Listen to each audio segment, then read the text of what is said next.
Hello and welcome to the very first ever on-demand video webinar from Leapfrog Interactive. I'm Kat French. I'm going to be presenting today and we're going to be covering Social Media Marketing 101. The idea of this first webinar is just to cover the very basics of what is social media marketing, and what are some techniques that are currently being used by different businesses and organizations to get attention for their companies and to achieve some business results using social media. So let's just jump right in. Social Media Marketing 101. First question is, what is social media? A lot of marketers and brand marketing people hear the term social media being tossed around a lot. Another term that's similar in meaning is Web 2.0, that's a little older and not quite as popular right now. From Wikipedia, social media is basically just a set of technologies and set of tools that allow people to connect online and share. They share their insights, experiences, opinions, different things like that. Photos, content, different things of that nature. Social media can take a lot of different forms and media forms, including text, images, audio, like podcasts, and video, like this.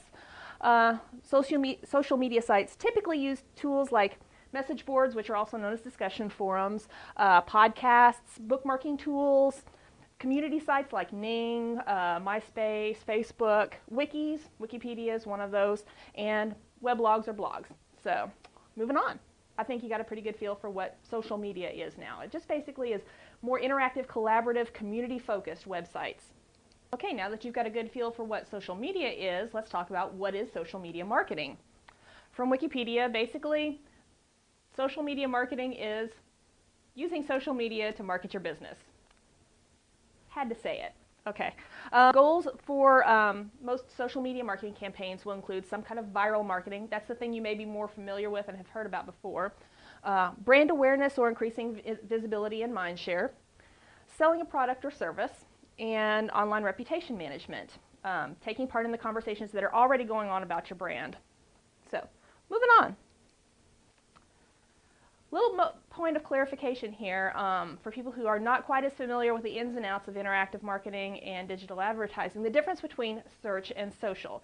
People hear a lot about search engine optimization. They also hear a lot about social media optimization and marketing. So we're going to discuss a little bit the differences between the two.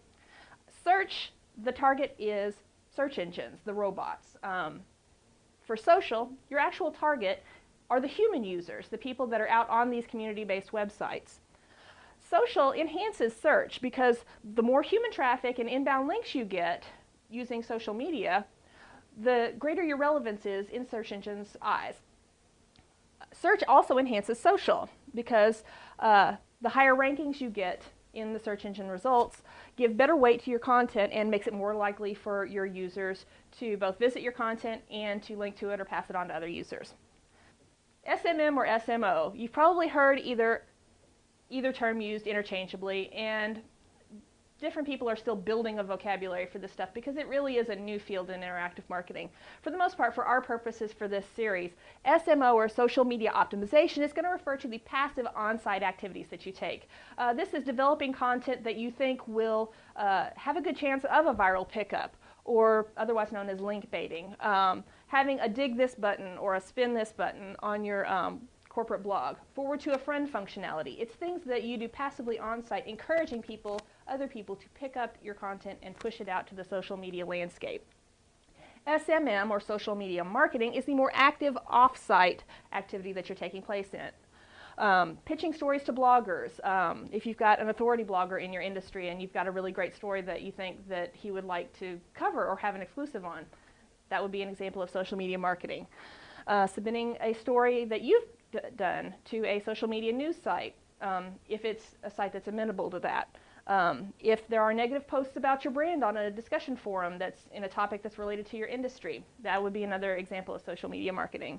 Or seeding a video on YouTube, Metacafe, anything like that. If you've got good content and you think it's got good viral traction and you actually put it out there yourself as opposed to just waiting for somebody else to pick it up, that would be a good example of social media marketing.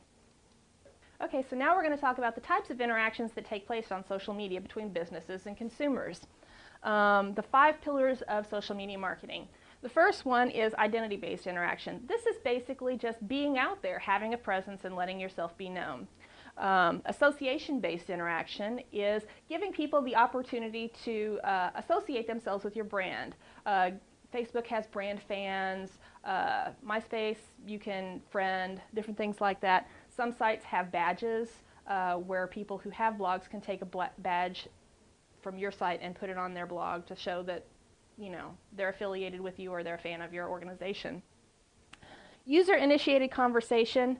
This is primarily online reputation management. This is basically actively listening to the conversations that are going on, that are being initiated without your prompting about your brand in the social media landscape. A good example of that is Google Guy, Matt Cutts from Google, who actually went out onto social media search engine optimization forums and things like that where people were